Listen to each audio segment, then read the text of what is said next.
करते हैं। अगला जो प्रश्न है वो इसी के ऊपर है। तीसरा जो विचारधारा जो है कौन सा है, नौ निश्चयवाद। तो क्वेश्चन क्या है, किस प्रकार से आता है, नौ निश्चयवाद विचार का क्या अर्थ है। नौ निश्चयवाद विचार का क्या अर्थ है, इस विचार की प्रमुख विशेषता क्या है। या तो इस तरह से पूछ लेंगे या फिर इस तरह से पूछ लेंगे, रुको और जाओ निश्चयवाद किसे कहते हैं, इस विचारधारा की प्रमुख विशेषता क्या है। या फिर क्या कहते हैं, आधुनिक विचारधारा से भी पूछ सकते हैं कि आधुनिक विचारधारा किसे कहते हैं और इस विचारधारा की क्या विशेषताएं हैं। इसको जो है समझना बहुत ही ईजी है, ठीक है। क्या है, नाम से पता चल रहा है, रुको और जाओ। चलो इसको टिप्पणी में बता देता हूँ क्या लिखना है आपको। नौ निश्चयवाद, ठीक है।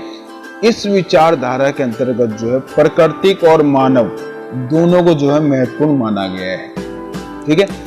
उसमें तो पहले वाले में क्या था, प्रकृति का मानवीकरण, मानव का प्रकृतिकरण में क्या था, मानव जो था दास था, ठीक है। और दूसरे में था प्रकृति का मानवीकरण।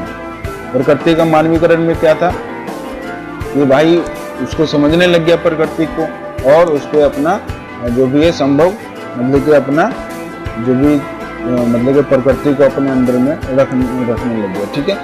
और इसमें जो है क्या है, इसमें दोनों को महत्वपूर्ण माना है, प्रकृति को भी मानव को भी, ठीक है, दोनों को महत्वपूर्ण माना है। नौ निश्चयवाद विचार प्राकृतिक मानव का विकास का अवसर उपलब्ध कराती है और मानव इसका प्रयोग करके विकास को भी संभव बनाता है।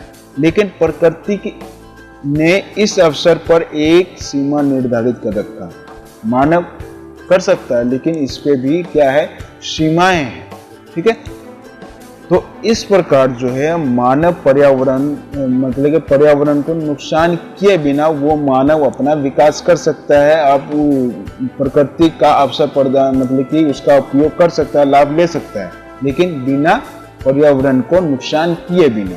तो इसी विचारधारा को है क्या कहते हैं, नौ निश्चयवाद कहते हैं, या फिर रुको और जाओ निश्चयवाद कहते हैं।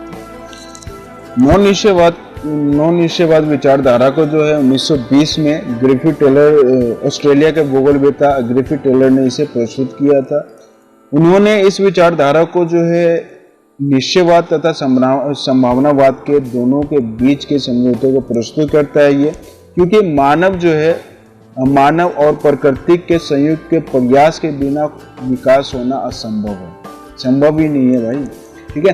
तो ग्रिफिथ टेलर ने इसे जो है नौ निश्चयवाद को जो है दूसरा नाम भी दिया, जिसको हम कहते हैं रुको और जाओ निश्चयवाद, ठीक है। इसका भी नाम दिया गया है। आप इसके बारे में जो दूसरा प्रश्न पूछा था, विशेषता के बारे में बताइए। तो पहले क्या बताना है, आप उसके बारे में बता दो कि क्या है ये। यानी कि नौ निश्चयवाद विचारधारा जो है मानव और प्रकृति के दोनों को समान रूप से महत्वपूर्ण माना गया है, माना जाता है इसमें, ठीक है।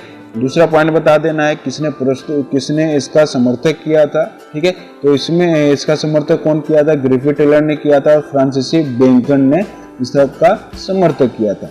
तीसरा आप पॉइंट बता दो उदाहरण के तौर पे आप क्या बता दोगे, यानी कि मानव जो है प्रकृति को नुकसान किए बिना यानी कि प्रकृति,